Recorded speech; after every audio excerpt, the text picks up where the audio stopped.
XRP was just endorsed for its AI blockchain synergy, the stablecoin utility, and the higher short-term upside over Bitcoin. Those are not my words. These are traditional financial analysts that are talking about this on mainstream media. Now, in addition to that, we know that XRP is the second most popular crypto in the world because of retail. And in America, it looks like the XRP spot ETF just brought in over $10 million in inflows, which in this current state of the market, absolutely amazing. And some of the acquisitions that Ripple recently made are actually generating revenue, liquidity, and finally live.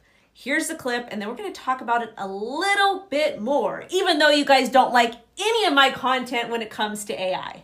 Yeah, that was a lot to unpack. It was really cool. One of the things I've been pushing on you guys is AI and crypto, because each of the ecosystems, when we talk about projects like XRP, Solana, Ethereum, whatever it is, they're going to have their own little ecosystems with inside AI ecosystems for micropayments, which liquidity number could go up. How do we make money on this? What do we buy? Okay, so what you're going to be buying right now are organizations like Ethereum. You're going to be buying XRP, Ripple.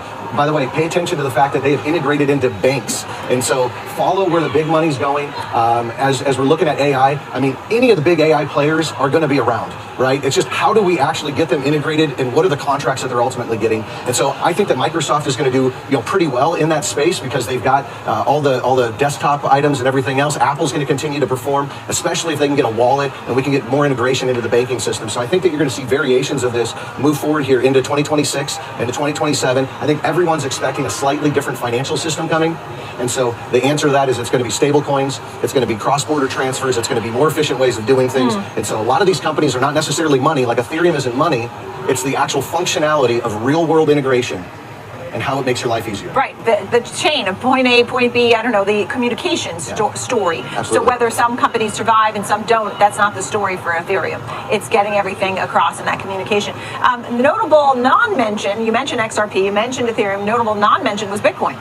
Well, okay, so here's the deal. I love to own Bitcoin, okay? I believe in Bitcoin, but if I'm looking at where the greatest upside is, Bitcoin at 167 versus Ethereum at 135 right now. I'm buying Ethereum, or 67. XRP. Wait, XRP is at 145. Bitcoin's at 67,000. Is that what you meant? Okay. And XRP is at 145. And so the point is there's much higher upside, in my opinion, in the short term for Ripple as the integration gets out there. I think that Bitcoin could go down if we see the NASDAQ dip, but the integration play is going to be the XRP Ripple.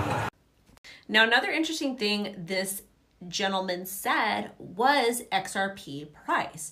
Now, XRP is currently trading under $2. Solana is trading under $100, Ethereum under $3,000, Bitcoin around $70,000, okay? When people look at prices for investing, they will generally go with the asset that is the most affordable because they can afford it. It's just the way human psychology works. So that's another thing that does give XRP another advantage on top of all of their utility that they already have. Again, not financial advice. I never tell you guys to buy anything. The gentleman mentioned stablecoins, all right? And Ripple is expanding into full end-to-end stablecoin infrastructure.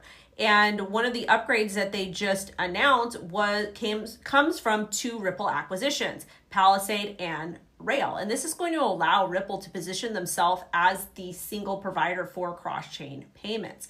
And this particular platform now processed over $100 billion in volume. And it allows businesses to collect, hold, convert, and pay out in fiat and stable coins in one place. If you're somebody who's listening to this from retail, you're like, how does this impact me? Because XRP Ripple is institutional. I think they're really just waiting for the market structure to get released. Now, Hidden Road. Hidden Road officially went live on the NSCC directory on March 2nd, and that's going to help bridge together TradFi and DeFi, which is incredibly important because that's going to help bring liquidity for XRPL. Now, one little last thing over here, Doppler Finance. They partner with ITRUST to expand wrapped XRP and multi-chain XRP use cases. When you talk about a crypto asset that's wrapped, that means multi-chain. That also means interoperability, so you can connect to all these different things at once. But the focus here is institutional ready, transparent, risk managed for an XRP ecosystem. And the goal is to expand XRP liquidity because you have those wrapped multi-chain products. So if you like this video, drop me a comment, like, subscribe, set alerts, and goodbye.